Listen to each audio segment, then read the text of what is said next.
ദൈവനാമം മഹത്വപ്പെടുമാറാകട്ടെ. ഇന്നത്തെ ചിന്തയ്ക്ക് ആധാരമായിട്ട് പ്രോവെർബ്സ് ചാപ്റ്റർ 14 വേഴ്സ് 26 ആൻഡ് 27 നമുക്ക് വായിക്കാം. യഹോവഭക്തന് ദൃഢധൈര്യമുണ്ട്, അവൻ്റെ മക്കൾക്ക് ശരണമുണ്ടാകും. യഹോവഭക്തി ജീവൻ്റെ ഉറവാകുന്നു, അതിനാൽ മരണത്തിൻ്റെ കെണികളെ ഒഴിഞ്ഞു പോകുമെന്ന്. ചിലപ്പോൾ ഒരു വഴി മനുഷ്യന് ചൊവ്വായിട്ട് തോന്നാം, എന്നാൽ അതിൻ്റെ അവസാനം മരണവഴികളെന്ന് നാം വായിച്ചിട്ടുണ്ട്. ഈ അന്ത്യനാളുകളിൽ അനേക വഴികൾ നമ്മുടെ മുൻപിലുണ്ട്. ഏത് തിരഞ്ഞെടുക്കണമെന്ന് പലപ്പോഴും നാം ചിന്താക്കുഴപ്പത്തിൽ നിൽക്കുന്ന അവസരങ്ങൾ ഉണ്ടായിട്ടുമുണ്ട്.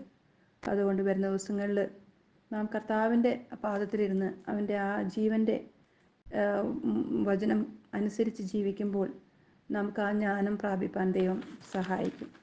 യഹോവഭക്തി ജ്ഞാനോപദേശമാകുന്നു എന്ന് 15-ാം അധ്യായത്തിൻ്റെ 33-ാമത്തെ വാക്യത്തിൽ നാം വായിക്കുന്നു. ജ്ഞാനികളോടുകൂടി നടക്കാൻ നീയും ജ്ഞാനിയാകും, ഭോഷന്മാർക്ക് കൂട്ടാളിയാകുന്നവനോ വ്യസനിക്കേണ്ടി വരുമെന്ന് 13-ാം അധ്യായത്തിൻ്റെ 20-ാമത്തെ വാക്യത്തിൽ നാം വായിക്കുന്നു. ജ്ഞാനിയായി തീരുവാനുള്ള എളുപ്പമാർഗമാണ് ഈ വാക്യത്തിൽ സൂചിപ്പിക്കുന്നത്. ഒരുവന് വലിയവനായി തീരാനുള്ള പ്രധാന മാർഗം ജ്ഞാനികളെ പിൻപറ്റുക എന്നതാണ്. അപ്പോൾ അവർക്ക് അവൻ്റെ നടപ്പും ഇരിപ്പും സംസാരം അല്ലാതെ പിടി പകർത്തുവാനിടയാകും.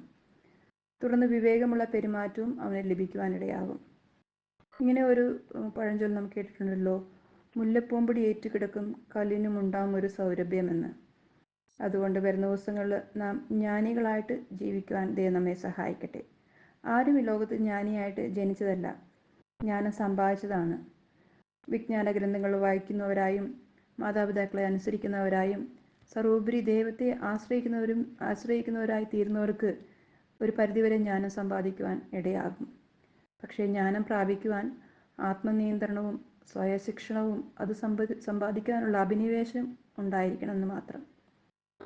വരുന്ന ദിവസങ്ങളിൽ കർത്താവിൻ്റെ വചനം ആ ജ്ഞാനിയുടെ ഉപദേശം ആ ജീവൻ്റെ ഉറവാകുന്നുവെന്ന് 13-ന്റെ-14 നാം വായിക്കുന്നു.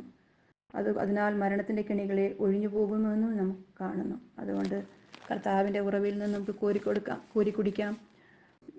യോഹന്നാൻ എഴുതിയ സുവിശേഷം 4-ാം അധ്യായത്തിൻ്റെ 14-ാമത്തെ വാക്യത്തിൽ കർത്താവ് ഇങ്ങനെ പറയുന്നു: ഞാൻ കൊടുക്കുന്ന വെള്ളം കുടിക്കുന്നവനോ ഒരു നാളും ദാഹിക്കുകയില്ല. ഞാൻ കൊടുക്കുന്ന വെള്ളം അവനിൽ നിത്യജീവങ്കിലേക്ക് പൊങ്ങി വരുന്ന നീരുറവയായി തീരുമെന്ന് കർത്താവ് ശമരിയ സ്ത്രീയോട് പറഞ്ഞതായിട്ട് നാം വായിക്കുന്നു. അതുകൊണ്ട് ജ്ഞാനിയുടെ ഉപദേശം ജീവൻ്റെ ഉറവാകുന്നു, അതിനാൽ മരണത്തിൻ്റെ കെണികളെ ഒഴിഞ്ഞു പോകുവാൻ വരുന്ന ദിവസങ്ങളിൽ ദൈവം നമ്മെ സഹായിക്കട്ടെ. ഈ വചനങ്ങളെ കൊണ്ട് ദൈവം നമ്മെ വഴി നടത്തുമാറാകട്ടെ. അവൻ്റെ പൊന്നുനാമം മഹത്വപ്പെടുമാറാകട്ടെ.